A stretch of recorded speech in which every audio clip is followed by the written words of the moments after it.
मी संतोष मोगळे, मी राष्ट्रीय रिपब्लिकन पक्षाचा पदाधिकारी आहे।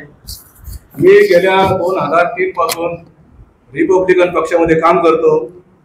फुले शाहू आंबेडकरी विचारधाराचा मी काही कार्यकर्ता आहे छोटासा। मी रिपब्लिकन चळवळीमध्ये अनेक वर्षांनी काम करत असल्यामुळे मला सर्व जनसामान्याचे प्रश्न माहिती आहे, गोरगरिबाचे प्रश्न माहित आहे।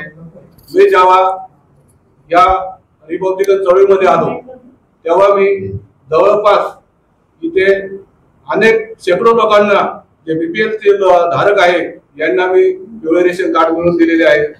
अनेक लोकांच्या ज्या नागरिक समस्या आहेत जसे पाण्याच्या समस्या असतील, ड्रेनेजच्या समस्या असतील, ज्या पण समस्या असतील पोलीस स्टेशनच्या असतील मदती करून मी सोडलेले आहेत। मी रिपब्लिकन पक्षाचा एक खरा अनुयायी आहे। ज्या भारतरत्न डॉक्टर बाबासाहेब आंबेडकर यांनी संविधानामध्ये प्रत्येक नागरिकाला समान अधिकार दिलेला आहे, प्रत्येकाला अन्न वस्त्र निवारा हा मिळालाच पाहिजे हा हेतू सर्वांनी घेऊन अन्न वस्त्र निवारा मिळाला पाहिजे। परंतु येथील जी मनुवादी व्यवस्था आहे शासनामध्ये, प्रशासन व शासनामध्ये हे सर्वसामान्यांना हे मूलभूत सेवा देत नाही।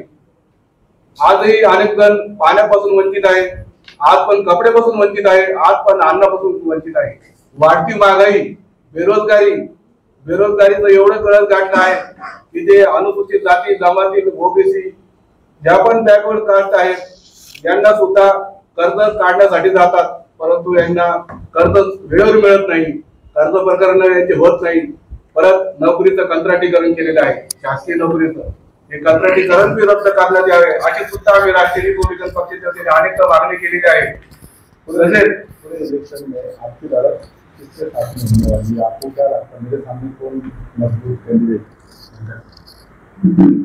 मला तर मध्य मतदारसंघामध्ये जे आघाडीचे प्रदीप जयस्वाल आहेत हे ज्या विद्यमान आमदार आहेत यांच्या सोबत आमची लढत राहील आणि आमचं गोरगरिबात काम असल्यामुळं या ठिकाणी लोक मला निवडून देतील। एक सच्चा एक चांगला कार्यकर्ता असल्यामुळे मला लोक निवडून देतील। सर्रास पक्षाने तुम्हाला संधी दिली, शहरामधून मध्ये हा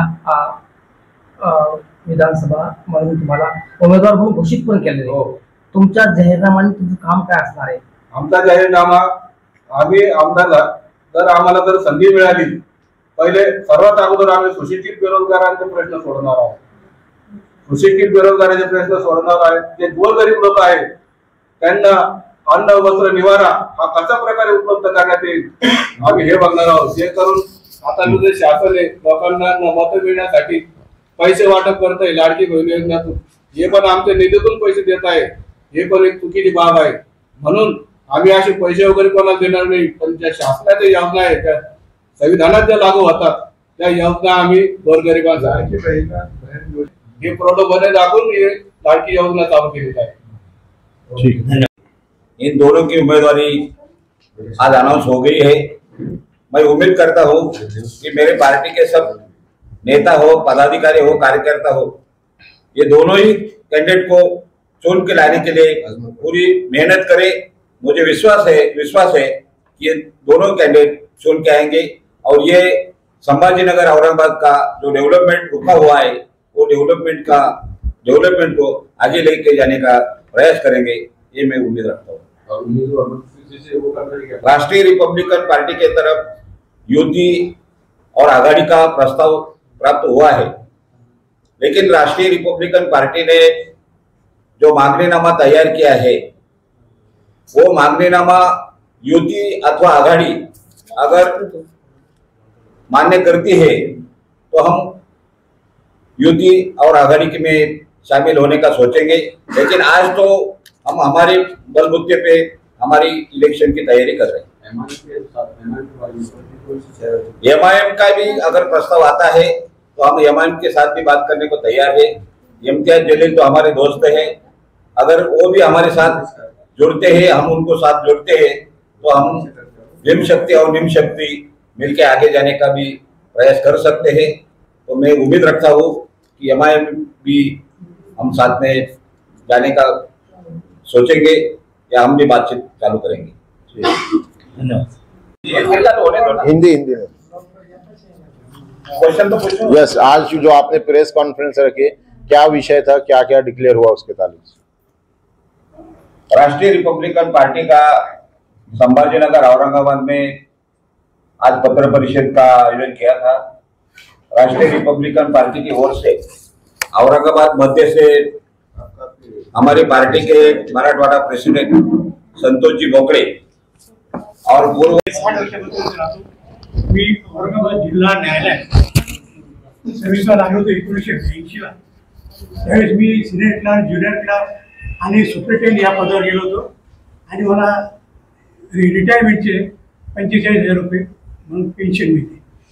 मी रिटायर झाल्यानंतर मी वकिली करतो। 1915 पासून मी वकिली करतो। आज मला 10 वर्ष होतात आणि माझे संबंध की मुकुळ साहेबांशी बऱ्याच दिवसापासून आहे आणि त्यांनी सांगितलं की तुम्ही एकटे निवडणूक म्हणजे प्रचार न करता तुम्ही जर आमच्या पार्टीमध्ये आले तर आम्ही तुमच्या पाठीशी राहू आणि तुम्हाला जास्तीत जास्त मताने आम्ही विजयी मिळू असं त्यांनी मला आश्वासन दिलं असल्यामुळे मी पुणे येथे साहेबांनी मला तिथं कॉल केलं होतं आणि साहेबांनी माझा तिथं प्रवेश केलेला आहे, माझा सत्कार केलेला आहे। मला खूप अभिमान वाटतो की सरांसारखे मला नेते मिळालेले आहेत आणि मी दिवस रात्र त्यांच्यासोबत राहणार आहे। आणि औरंगाबाद शहरामध्ये मी आपल्याला माहिती आहे की कोर्टामध्ये 2001 ते 2013 पर्यंत मी विशेष न्याय दंडाधिकारी होतो, एक जज पण होतो मी आणि ती पण मी भूमिका तिथे लोकांना न्याय देण्यासाठी केलेली आहे। मी लोकांना तर न्याय दिला होता, परंतु आता या सर्वांना मी न्याय देईल अशी मला पूर्ण खात्री आहे।